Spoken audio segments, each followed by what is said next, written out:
Hello, welcome to our next module about consistency. And this is just, pretty widely known and accepted in terms of a good way to show up for your audiences in general. For example, post consistently, something you'll hear when you're an entrepreneur, and just be consistent, just keep going. And we also want there to be a visual consistency when people go from, for example, your social media to your website, or from your website to a sales page, like an external landing page, or from your website to your newsletter opt-in page, that kind of thing. And if someone is, into your offerings, they find your website and they're popping around and then they land on your social, you want there to be some sort of like subconscious instant recognition that this is the same person, whether that's because you have your face on your social fairly often because you're a personal brand, or you're using a consistent filter, for example, a filter style, consistent sort of vibe or tone. So we're going to look at a few examples to really properly exemplify what I'm talking about here. But in terms of the moral of the story, it is consistency creates strong brand recognition. It speaks to the subconscious. It gives people confidence in you. You've put the effort in to make sure that your channels, your mediums, your platforms, kind of have a flow and a vibe and they match. So you come across professional when you have a consistent, imagery presence across different platforms and channels as well. And it's just part of getting that personal brand clarified, crystallized, and feeling confident in it. So a few of the little consistency pieces that I mentioned there were tone or filter effect or vibe. So let's check out some cool vibes. First, I'm going to share my screen. And then I'll be pulling over various tabs. And I have 2 Instagram pages, 2 websites, and then my portfolio, just to show you quickly what I mean. Okay. So this is a British Columbia, BC, where I'm from, Vancouver company called Hamaka Magazine. Maybe I pronounced that wrong. I'm sorry if I did. And you can tell right away that they are using like a consistent, I don't know if it's a filter because I think they're photographers, but they're using consistent editing. So there's that kind of like very signature, darker kind of vibe. It's very different. It's very unique. A lot of people go with bright and white and colorful. And there's definitely a lot of greens, earth tones. The brightness looks to be turned down. Maybe there's even, a bit of a shadow or overlay added to these photos. And it's just really strong. It's just very much their vibe. You can tell immediately that it's all intentional. And when we hop over to their website, there's that green again. It's really strongly cohesive with social presence. So if you were on their social media and you saw, oh, like that's call to action, link in bio to check it out, and you click on the link in bio, or you click on the link and you land here, you're in the right place right away. And that's what we want. We want people to know right away that they're in the right place. So that's the full vibe. Well done. Next, I want to show you a graphic designer, also a British Columbia entrepreneur, and Jordan Ravensbergen. Again, sorry, Jordan, if I said it wrong, Ravensbergen. She actually is the artist who designed the Aeracura logo and helped co-create the branding. And you land on this page and you can see the colors are strongly represented. So she's using the brand colors, that purple. She did a photo day, and you can see she got at least 3 photos or reels, images in that yellow jacket. So she intentionally, spent probably an afternoon to get that material done. And her art has, her signature vibe. It's definitely a strong, consistent vibe. And then if we go to her website, there's that, that color again, her signature brand color. And you can tell subconsciously, unconsciously, immediately you can recognize that it's the same person and it's intentionally done. Then we're just going to pop over and look at a black and white version. So Haley Secret, yoga teacher. She was one of my very first beginner website clients who hopped on to my WordPress offer. And she wanted black and white imagery and one signature color of blue. So throughout the website, there is the use of the same color toned down. And there's one pop-up color for her about page here, a full color image, but otherwise everything else is black and white.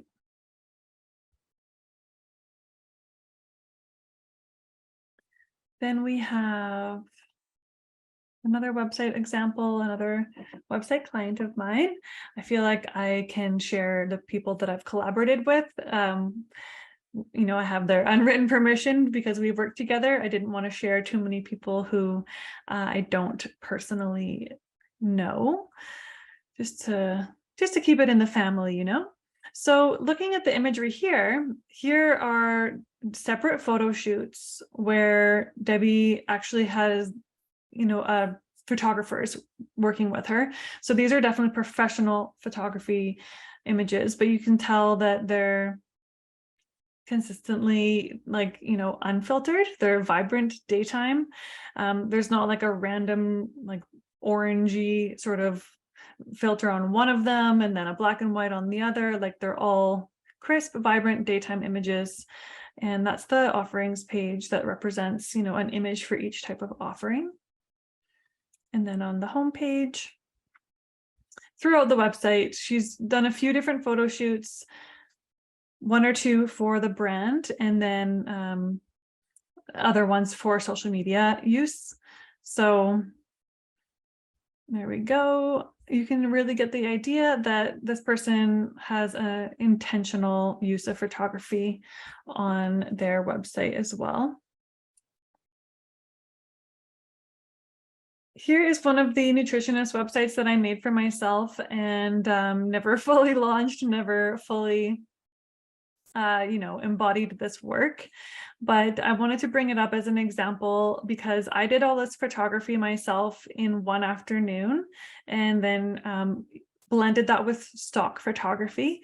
And you could do something very similar to as well. We're going to talk about planning your photography day later, but I just wanted to show you so you can see, I'll zoom it in. I didn't even have a tripod at the time, but I just used actually a DSLR camera. So I did not use an iPhone. I had a high quality camera for this and I used the timer and just kind of posed and hoped for the best and got a decent amount of photos. So here I'm looking down at a book, but that zoomed in and cut off and there's an overlay put on it so you can read the text. Then I had, me on the phone because I was promoting a service where I do phone consultations. The left RHN and the right G-free one graphics here are stock imagery with letters on top. And again, that's a still from a video I took. But this one here was part of that same photo shoot day in my home office. So I'm going to zoom out of that screenshot. And then zip over. So that's a blog example with all stock photography. And I did intentionally choose vibrant, bright, realistic imagery for my blog. So, some stock photography will be more bright and others will be more, shadowy or dark. So I ensured to the best of my ability to use a similar filter effect. These are high contrast, bright, colorful photos. There's a blog post example. And then, there's another piece of that photo shoot just cropped at a different spot. So I'm looking at the Staying Healthy with Nutrition book. And then I did a collection of photos of my desk as well, with my intake form that I wrote that had my name on it, and my phone, and a water and a laptop. And then I used those photos too to represent my different services. So I just did follow-up consult, just me on the phone. I did the intensive package, a collage of a few images, an introductory package that has 2 options, a collage again, and then a Q&A session, just a picture of a phone. So a lot of custom photography. My brand colors are blue and yellow, and there's blue and yellow books, spines of books in the background. And I think it was a pretty effective, well thought out, well planned day where there's a consistent set of photography throughout the site that is cohesive and polished and professional looking. And I did it all just from the comfort of my home. And then just quickly, I did something very similar with Carly EM Creative. I borrowed a friend's loft, Kai DIY Design. I'll link her Instagram in the comments, because she's done a really beautiful job at her DIY home design and this loft. And so that's at her place. And I asked her, can we borrow your loft? And my mom and sister helped me. They took all the photos, and then I had a set of 150 photos to choose from to then use throughout my website. It was definitely helpful having a second person to take the photos rather than relying on a tripod or relying on a stack of books to prop up the camera. And then, of course, nowadays phones have portrait mode, so that's a portrait mode photo there. And then I just took as many pictures as possible of my hands doing work on the computer, holding my journal and such, so that I could have a collection of custom photography to choose from to represent my services. I did end up adding some stock imagery as well, because if you go over to the community page on my website, this was added much later. And so I sourced stock imagery to fill in this page, as well as using Canva to create these 4 referral images. So I'll talk about that in another segment. But we have gone through various examples of effective photography, and generally, by noticing what is effective, you could probably deduce what's ineffective, but it would be using random pictures that you just like, that don't have that internal filter of, am I seeing this through the lens of, does it fit my brand? Does it feel good for my brand essence keywords? Does it flow from my, if I'm calling out on my Instagram to go to my website, does my Instagram fit with my website, and vice versa?